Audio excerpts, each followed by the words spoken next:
Emakosini Tamaku Lisedi Lehanya Ume Onika Amabutho. Please don't forget to like and subscribe and please comment is very important, and also like ama viewers manigi kodwa ama likes mancane and also ama comments mancane. Challenge me. Uyabona manje why yini engijabulisayo manje?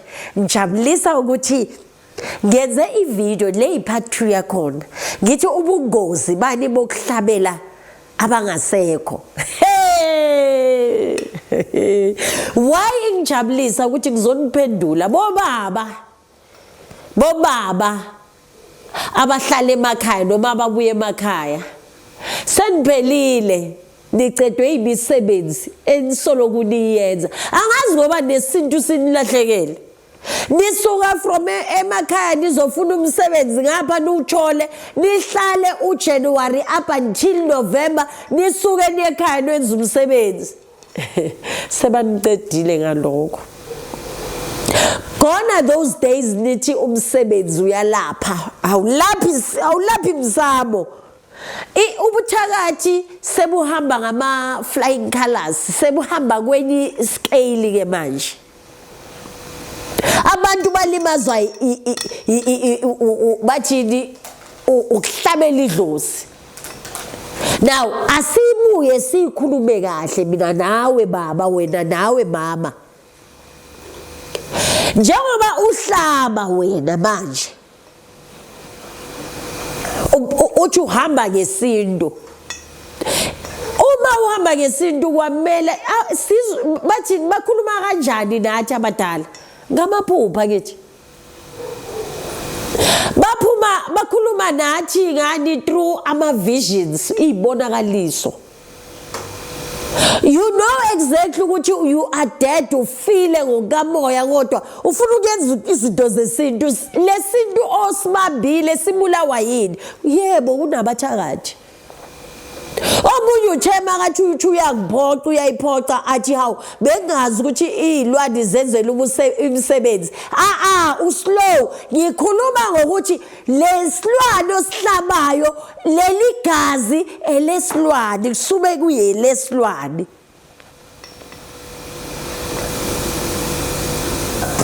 Uma uhlaba emndenini kunesilwane kukhula isilwane idlozi licindezeleke.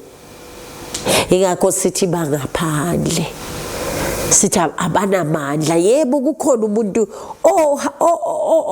olekelelwe amadlozi kodwa awanamandla wokumnceda ngoba into ephakamayo kakhulu la ekhaya emagcekeni isilwane saka babumkhulu noma sakamkhulu noma esakagogo isona esivuseka kanjalo. Wena wazi lutho mawufika wenza umsebenzi awazi ukuthi udadewenu seka overtakeile wathatha isilwane sakamkhulu. Awazi ukuthi umfowenu seka overtakeile yena ngithi niyahamba nemindeni the way sekuphuke ngakhona isintu singasekho ngakhona akusezi inyanga inhlanganise nokumndeni ibheke emagcekeni ukuthi kunjani. Obuye nobunye bakaziphumela ubheke itikiti labantwana bakhe nani uthola ukuthi abantwana baka auntie bangithakatha no auntie, abantwana baka mamkhulu bangithakatha, abantwana baka malume bacindezeleka ngoba impilo ayikho. So ngikhulume izinto ezinjalo.